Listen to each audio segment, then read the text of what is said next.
Welcome to Literacy Mindset, where education leaders from across the country share strategies for improving K-12 instruction today and preparing for the challenges of tomorrow. The stakes are high. Students are facing new academic demands, and educators are navigating an ever-changing educational landscape. Each episode, we explore the most effective literacy initiatives, innovative tools, and strategies that are reshaping education. Whether you're an educator looking to improve student outcomes or passionate about driving meaningful change in schools, the Literacy Mindset brings you the insights and strategies you need to stay ahead. This is where education leadership meets real-world impact.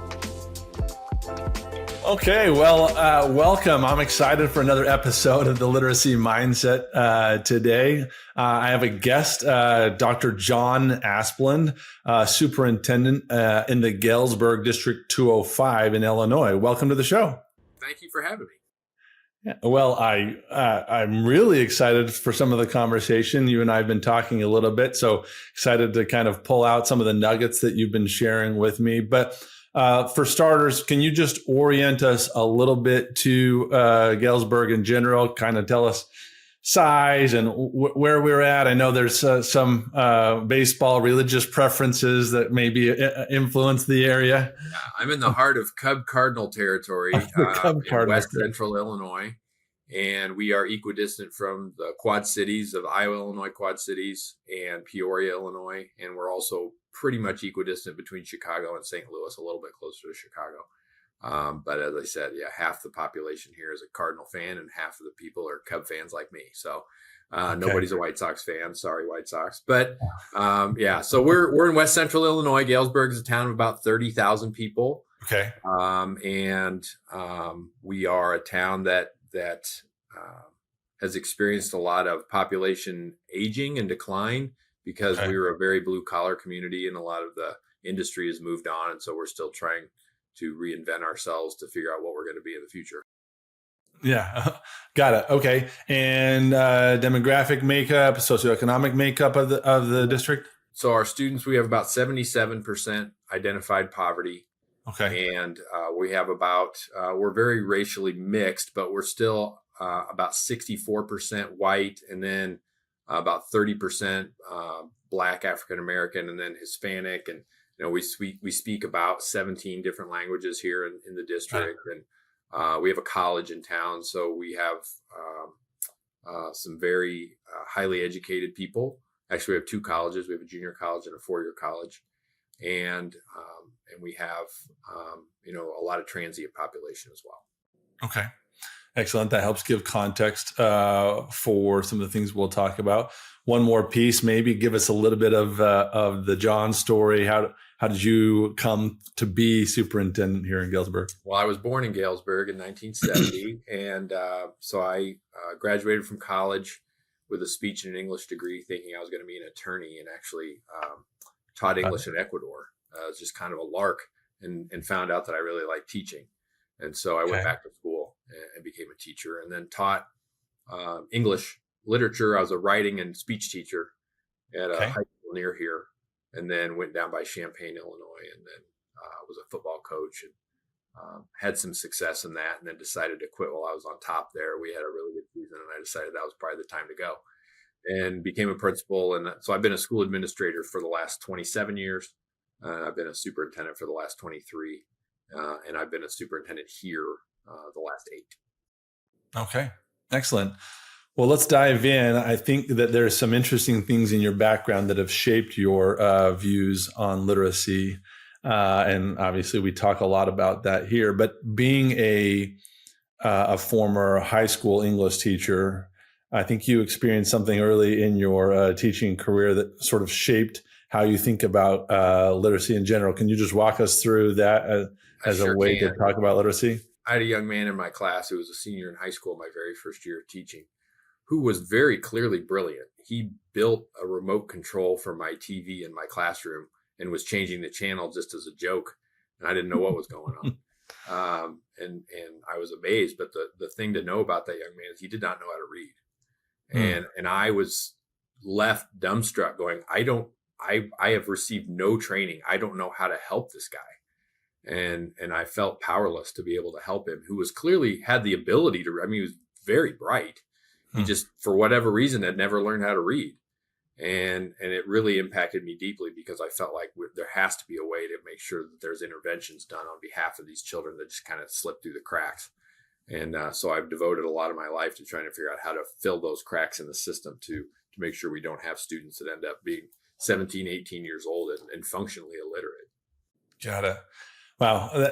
Usually it is common that maybe someone with a background as yourself that's taught English experiences the exact same thing. Wait a second. I have kids in my class now that don't know how to read. And it can be a paralyzing feeling for a teacher to not know exactly what to do. So you kind of described to me some of the things that you did then to go back and learn a little bit more about it. Maybe start to dig into the science of reading before it was the cool kid on the street to talk about science of reading, right? So maybe guide us a little bit. What inspired you to go research? That was really probably the germ of the idea that sent me down the rabbit hole of trying to learn as much as I can about the science of reading, and trying to understand what are the tools to equip teachers, parents, whomever, to help kids learn how to read. Because there is, as someone who, and I told you I taught English in Ecuador, so I was originally very fascinated in how you acquire foreign language. So I'd learned that through brain development that there's a window in time in your life where you can really just soak up a language, and then it kind of closes. And so I thought, well, I wonder how that is for your home language. Like, is that, was that same window there? And as it turns out, yes, there is a window. Now, it doesn't mean you can never learn how to read, but it becomes more difficult. And so putting it in very simple terms, the research that I had really kind of jumped into was that the really important time was the pre-K through 3, third grade time, that if we don't really give kids those essential skills at that time, the road after that's a lot more difficult. It's not impossible, but it's a lot more difficult. So trying to give the kids the skills to develop for themselves, to be able to learn how to decode words, to be able to chunk letters, to be able to learn how to sound out words in English, because English is a really interesting language in that it's not a Romance language. It's not a Germanic language. It's all of them. It's, you have to know Latin. You have to know, so that's the Romance languages, but we're heavily based in Germanic languages. And so that's a very different set of rules. And so anybody that's learned how to spell words in English knows that there's rules that have been accepted, that they're, I before we accept after C, and, things like that. So it's a very difficult language to learn. But when you grow up in it, you just assume everybody can do it well. I mean, it's not that easy. And so really going down that rabbit hole of trying to figure out how to teach kids, to teach themselves at some point, but really to give them the skills to be able to learn how to read and be successful. Because, any number of research studies will show you that if you aren't able to read at a 6th grade level, your income ability in life is going to be severely hampered. And so just trying to make sure that people have the tools to be successful when they leave school means that maybe the most important thing is learning how to read. Yeah, I love that. And I think that there are so many statistics that you can go into as whether or not it's how cities plan for prison rates or other just challenges of, how reading and reading success can be such a predictor. When you kind of got into the science of how we learn to read, maybe walk the audience through a little bit of what you discovered about the explicit instruction and need for it. Because I think that sometimes gets lost in it. It's like, hey, if you are speaking it, then maybe we can just, let you practice some stuff over here. But what is it about explicit instruction in language development? So there's been some movements over time that have kind of diverged, and I will view it as I was fortunate to have been raised at a time when phonics instruction was kind of de rigueur. That was what people did. Right. And it made sense to me that it's how you learn to put sounds together and then associate those sounds with certain things. And then over the course of time in the late 70s, early 80s, they moved away from that, went to more of this whole language approach where they thought if you just gave kids books and they saw a picture of a cat and you saw a cat, you'd start to put those things together. Well, the brain doesn't really work that way. And so you have to figure out how to put these phonemes together, the phonemic awareness, to be able to create the sounds in your mind, to then be able to take any number of chunking sounds and be able to put them together in different orders so that you can make words. Right. And just this idea that if you just put books in front of kids that they would naturally learn how to read, it really wasn't based in any peer-reviewed research. That it isn't accurate. And so going back to some of the old school of phonemic awareness and phonics-based instruction has really shown to be a lot more effective. Now, there isn't a one size fits all for every kid, but the base level of understanding how you put those phonemes together to create sounds, to create words, to associate those with what you're seeing on the page is at the heart and bedrock of how kids do learn how to read. And if you get to them very early, starting at the age of about 5, and everybody's different. So you can say, you could be listening to this, well, I have a 3-year-old. Well, that there are kids that can do that. But at about the age of 5 to 6, and really get them inculcated into that training, and to see those phonemes and to be able to hear those things in your head. If you can get that started when they're in kindergarten, 1st grade, by the time they're in 3rd grade and they've been reinforced with these and built upon those, you've really put them on the path to success. Not that you stop there, but that you consistently then try to improve on their lexile level, and you teach a little bit above their lexile level as you go beyond 3rd grade. Kids will then learn how to put those things together going forward, and can really kind of train themselves at some point once they get the as long as they have the foundational skills. Right. Yeah. And so then the literature teacher like me isn't left going, wait a minute, you can't put those together. Well, I don't know how to help you. We're reading Macbeth. I'm not really sure what to tell you right now. So, really being able to make sure that those kids have those skills before they leave certain grades and certain benchmarks, and then just putting them in front of literature, whether that be, and after that, it's about literature that they really want to engage in. So a lot of it should be based on choice. We want to make sure that kids are reading things that interest them so that they continue to move forward in their reading, and understand that reading is something to look forward to and not looked at as a chore. Yeah, actually, that's a great point. Maybe I'll push a little bit to continue on that front. I think that there are some today that would equate science of reading with phonics. It's just science of reading means phonics. But I think that there's plenty of good research that synthetic phonics instruction on its own has its limits as well. Correct. And really, the next step is to get into application and to get into authentic text, right? On that. So. I love hearing you say that. Are there things? Maybe now let's go into the application and what you guys are doing at Galesburg. How do you ensure that happens? So let's talk first at the foundational level, sort of the pre-K 3 level. How do you make sure that you have the right systems and structure in place so that both the direct and explicit instruction on the skills are there, and then also the application as they need to take it in and apply it? Great question. So writ large, I would say it's a 2-pronged strategy. So you have the reading instruction. So how do we make sure that all of our teachers have been given the base training to be able to go into a classroom full of 20 to 30 kids, right, and be able to understand what it is expected of them and what they're supposed to be looking for to be able to help kids either build upon what they know, or to break down some bad habits and to reframe how they're learning how to read. So it's a huge part about training staff. Okay. So giving them the science of reading and helping them understand how to move forward with those skills in phonemic awareness and things we talked about before. So that's one part. But then the other part is also data management and data analysis. So how do we look at a group of kids and get some readings on what their test results are, whether in some form of benchmark assessment? What does that number mean? What are we seeing when we give them an assessment to see, oh, this child's discrepant, so we need to do X, Y, or Z.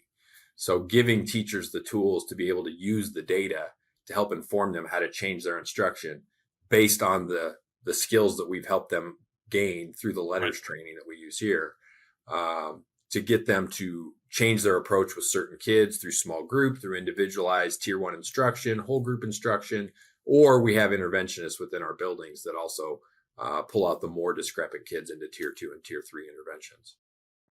Yeah. Okay. So that's a great point. You use MTSS as your framework for intervention, right? And clearly, tier one and making sure we get tier one right is an important part of it. So talk to us a little bit more about what happens in tier two and tier three. How do you know that the right data that signals this, and then what levers do you pull at that point in time? And that's probably a podcast all on its own. So Sure. trying to get that down to a short answer, I'll do the best I can, because the really the most important part you hit on earlier is the tier one, because 80% of your kids are supposed to be in tier one, right? Statistically across models. But if we're making sure that 80% of our kids are within the expected learning bands that are there for that grade level and that age level, the tier two instruction should be more about small group. Some intervention of, maybe it's in the classroom. We hope it's in the classroom through reading groups or whatever that we're doing through interventionists or paraprofessionals coming in and doing different tours of the classroom, right. You different experiences based on, where a certain child is and how discrepant they are from where they're supposed to be. And then tier three obviously is the most extreme, where that's, more one-on-one. But having the patience to see those interventions through is also hugely important and is difficult, because almost every teacher, all they really just want to do is help kids. And if right. they see something's not working, they want to quickly move to something else. So it's like, well, you're supposed to wait 6 weeks. And we're really supposed to see if this intervention's been done to fidelity, if we're really monitoring it properly, because just because it doesn't work on day one doesn't mean it isn't going to work on day 31. Right. And so we want to make sure that we're following these plans to fidelity, that we have fidelity checks, that we're looking in, that we have the interventionist or a team of people looking at that child's data or that team of children data to see that we're actually implementing the strategies that we said we were going to implement, and that we didn't have a substitute teacher in there for 3 weeks because somebody got sick, or, there's so many different things that can get in the way of those interventions. But making sure that we follow the plan. And following the tiered supports that they're supposed to be there, because the goal is to move those children back to tier one, obviously. Right. But to follow the plan that we put out there, it's difficult. It is, because in real time, you see a kid struggling. You want to try everything. Right. Well, if you try everything, you don't know which one worked. So you have to kind of really be regimented and be consistent and say, we're going to do this for 6 weeks and we're going to monitor it every day. We're going to make sure that we do that. And that it sounds simple, but it is in real time a lot more difficult than it sounds. Yeah, and as you think about the size of district that you have, 4,000 kids, it's not tens of thousands of kids in the district, but it's not a small one school district either. So how do you find the right balance between fully directing it from the district central office and allowing flexibility for the teachers to kind of take a concept and run with it? Where do you land on that? Well, I would tell you that this is through trial and error. So I'm not going to lie to you and say we figured this out the first day. So what we've landed on over the course of many different tries is really the coaching model we feel is the best model. So we have a literacy coach that the district, she's a former teacher in the district, a classroom teacher, a very highly successful teacher, who's really bought in with all the training, and she does the training for the staff. On literacy instruction. She travels around from building to building to see that, that there's equitable opportunity for kids. It does not have to be identical, nor should it be identical, because every classroom is its own unique ecosystem, and teachers are going to need to use whatever tools are in their toolbox to get to every kid in their room. So we don't want every kid to have the same experience, because that wouldn't be real. Like every classroom is a little bit unique, but they should be achieving the same goals. And so the coach is very knowledgeable in how to adapt to each individual skill set of the teacher to try to see where their gaps are and maybe help them in certain ways, or see things from a different perspective. Because as a visitor, you can maybe see some things that a teacher has lost the forest for the trees. I was that teacher. I certainly did. And it's no fault of the teacher's own, but having a different set of eyes in there, and then providing maybe some micro trainings or some little, maybe putting on, our coach will put on lessons for that teacher and ask the teacher to take the coach's view and to look at it from a different perspective. So we feel the coaching model has been very successful. Got it. No, I love that. And does that, I think we touched on this, and you've leveraged it, or at least spoken to it in a couple of different ways, but once you go beyond third grade, right, and back to your secondary experience, how are you supporting teachers that maybe have students that show up with gaps in phonics or foundational skills at large? Is that a instructional model that helps just those teachers in line, or does the coach kind of step in and take on the foundational instruction part? The coach will go intervene at the older ages as well. We do focus more of her efforts at the lower elementary, but she's gone up as high as the high school and looked at different classes because we have her located in our district office, but she's out in buildings every day and has she sets a schedule, and the curriculum director and she meet regularly to look at data and see where the trouble spots are, to see where maybe there's some more intervention that needs to happen on the part of the coach. But we rely a lot on the just self-reporting of the teacher saying, hey, I'm really struggling with child A, B, or C. And we have some really, really, really excellent reading teachers throughout our district that we also will ask to help with certain problems as well, or put on trainings, or have some PLCs, or do some things to really try to help our colleagues. And so it's not like it's just only on the coach. We do have other teachers that do it, but we do expect the coach to lead a lot of those, and she does a fantastic job. Okay, excellent. Orient us just a little bit to technology in the district, and maybe some philosophies or frameworks that you use around technology. Well, I would say COVID was a huge demarcation point for us. The world pre-COVID and post-COVID are very different for us here in terms of technology. So now we have Chromebooks issued to 5th graders and 6th graders. They can't take them home, or they can on a very limited basis. Okay. And 7th through 12th graders have a Chromebook that they go to and from. Goes with them. Okay.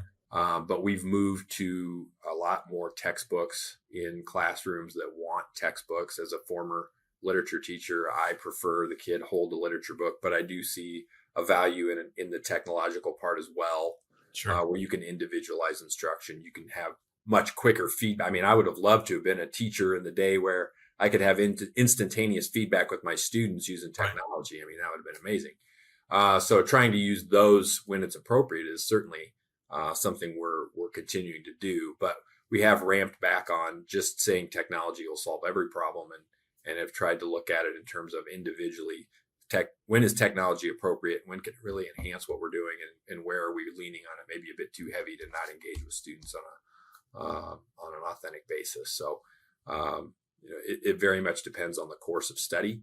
But we do use a lot of technology throughout the district in terms of a lot of different ways, whether it be through assessment, data warehousing, direct instruction, individualized instruction, credit recovery. We use a lot of different technological solutions, but we just don't see it as the panacea that maybe we once did. We tried to look at it more of an individualized approach. Yeah, maybe let's push on that. Speak to that a little bit more for us. What do you think maybe was broadly felt, maybe countrywide, that technology was this panacea, and what can you point to some specifics? I'll give you one very specific. It's a small example, but a very cogent one. So we thought after COVID, we're like, hey, this will be great. We'll use our Chromebooks. If we have a snow day, we'll just have school.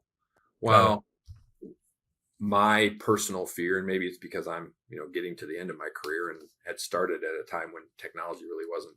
It was a VCR, that was the technology. That's awesome tech. I felt like we were losing some of the human element to school, and I don't ever want to minimize what the teachers and the support staff mean to the kids. And so making sure that we value every day that kids are at school. And so while there are districts around us that still use what they call e-learning days, where kids can learn from home on a snow day, we don't. We said, we're going to have snow day, and we may have one tomorrow. Snow days are still going to be snow days. Those are things that we want to look forward to for kids. It's a day to go outside. It's a day to go sledding with your buddies. It's a day to do, fun things. And we'll come back and make sure we have our face-to-face interaction with teachers and kids. And we'll make that day up, because we feel like those human interaction is still something that we need to make sure we're doing, because I'm somebody that doesn't have social media. I don't get involved in that. I'm not saying other people should do what I'm doing, but my fear is that social media has enabled people to be unkind towards others in a way that they wouldn't if you were right in front of somebody. Just right here, right. And so I really feel like we need to promote more face-to-face interaction because we need to promote a lot more kindness in the world, and that's something that I'm just not willing to give up on. Oh, wow. Love that. We do need more kindness in the world. What has that driven any policy or frameworks around personal device use in your schools? Kind of maybe talk us through. Last year, we started a strict no cell phone ban in the school. Like you can have it, but you can't have it out. Nope. Can't have it out ever. Like you can't have it out at lunch. We felt like it was mean to kids to say, well, you can have it out here, but not here, and here, but not here. Like it's trying to remember all of the times. Right. Like kids need consistency. Let's not have a trap set for them. Like, oh, well, it's a minute after I told you could. So, let's just say, no, you can't have it out at school. We literally had kids send us thank you notes. Like, thank you. I couldn't stop. You making me stop made it easier to stop. And trying to end some of that screen addiction. It's not been perfect. I'm not going to lie and say the day we started it, it's never been a problem. Sure. We've had flare-ups, but nowhere near what we thought we were going to. In a district where, you have 1,200 kids in a high school and every kid had a phone and was not really paying attention to other people. Now at lunch, when you see them sitting and talking to each other and having conversations, it's maybe the best feeling I've had in a long time, just seeing kids do that. Knowing you're doing the right thing when you can see kids just talking. Yeah. And one of our assistant principals called me up last year in the fall and said, I think we've arrived. We had to get 2 kids in trouble for passing notes. I'm like, all right, we're back to the 90s. That's great. That's good. We finally have gone back to we made it back. We did it. So no, I feel like that's been a huge win for us, that we identify when technology is appropriate and when it isn't, because we're not going to say it's never appropriate. Like there's ways to use it. But let's not just say it's either all good or all bad. Let's try to identify when it's good and when it's bad, and really try to help kids process when is a good time to use technology and when is it not a good time to use technology. Got it. No, that's great. I like to usually give my guests a chance to speak to myself and maybe my peers of, leaders of technology companies that are serving school districts. What are some of the biggest challenges that you find of implementing, technological solutions in your district, whether or not it's curricular in nature or other technologies that you feel like, and if you guys had worked together to work on this, that'd be much easier for all of us. I mean, you may not have anything on the top of your head, but I would say that there are some great things about giving kids the individual technology. Like, for instance, things that are really great for the instruction of reading. When you give kids and they're just learning how to read, and you've taught them some of those baseline skills, and then you can put headphones on, you can have them listen to a book while it's being read to you. That's a great thing. Okay, so those are good things. Maybe one of the things that I would like to see more of is maybe the rigor, matching the class level of where we are. Like just having technology for the sake of technology isn't right. Great. But this is going to seem like a weird analogy, but I'm going somewhere with it. So once upon a time when I was superintendent in another district, we had an exercise bike that was hooked up to a Nintendo. And you could ride up. The faster you rode the bike, the faster your little car went, and you raced a buddy, And so, being a competitive former coach, a buddy of mine and I would go in and we would just ride bikes, and we would be drenched in sweat. I wasn't even realizing I was working out because I was having so much fun. Sure. And so, technology can do that for kids too. Like you can up the rigor, but make it in fun. And if a kid's having fun and they don't really even know they're learning, it's a lot more likely that they're going to go back to that. And really try to engage in whatever that is, whether it's building a bridge or, learning to read or learning to color or what a color is or learning Spanish or whatever it is. If it's something that they enjoy, if it's something that's fun for them, the rigor can be ramped up very quickly because they'll readily go back and experience failure if they're having fun. Oh, I love that. No, a commitment to high quality solutions, I think is an important thing. And with frankly, with the iPad and mobile apps, there was also a rise of lots of content, lots of free content of clicking around. And I do think that it is the responsibility of districts to hold software creators accountable for making sure that those are valuable. So love that. Okay, well, we could probably go on for days about a number of topics. This has been thoroughly enjoyable for me. I've gotten some great insight into the things that you're doing there in Galesburg, and I really appreciate that. I'm going to wrap up with a final question, and that is my crystal ball question. I love to ask superintendents and district leaders to pull out their crystal ball and look into the future for us. And it can be, through multiple angles. And maybe like, what do you think won't change in the next 5 to 10 years, or what do you think will change? But from a Dr. Asplund standpoint, like, what are we looking forward to in the next 5 to 10 years? Well, I have I'm going to be retiring pretty soon, but I have a personal interest in it.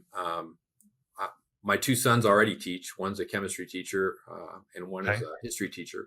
And my daughter is training to become an agriculture teacher. So she's a sophomore at the University of Illinois, and she's my youngest. So I in the next 5 to 10 years, I would love to see more effort being placed on personal relationships with kids, that we can use technology to deliver a lot of content.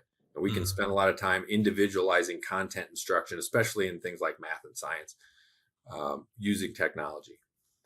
But we're never going to not need adults to help kids learn how to grow up.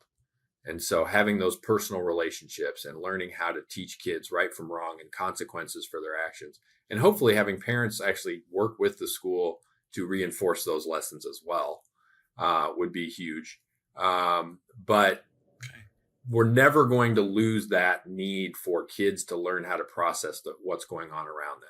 And there's never going to be a time I can see where we're not going to need teachers and caring adults to help care for kids and to help them navigate the world, because the world just seems to get more complex as we go along, and we're going to need that help. And I tell my kids as teachers, make sure you're there for those kids, that you can, that there's somebody that you be somebody they trust, that they can come talk to if they have concerns about whatever, and that you can talk to them or at least point them in the right direction to somebody else that can help them if you can't. Because we're never going to have a time where a kid can sit in front of a computer and just learn everything. That's not going to happen. But I do see technology helping us up the rigor and upping the individualized path of every kid's learning path as they go through their education system. Got it. So maybe a future with a bit more technology, allowing for a bit more personalized learning path, while an increase in mentorship and personal relationship and coaching of the individual. You summarized it better than I did. Yes, I think that's exactly right. Well, I couldn't thank you enough for joining the show today. We've learned a lot about things that are going, and I look forward to the future that you just described. I think it sounds fantastic, and hope that we're on a path there. Thanks for joining me, and hopefully we'll catch up again soon. Thanks for having me. Thanks for tuning in. If you found today's conversation insightful, be sure to subscribe to Literacy Mindset. You can also follow us on LinkedIn and YouTube for updates, resources, and to join the conversation. Have a topic you'd like us to explore? Let us know. We'd love to hear from you. Until next time.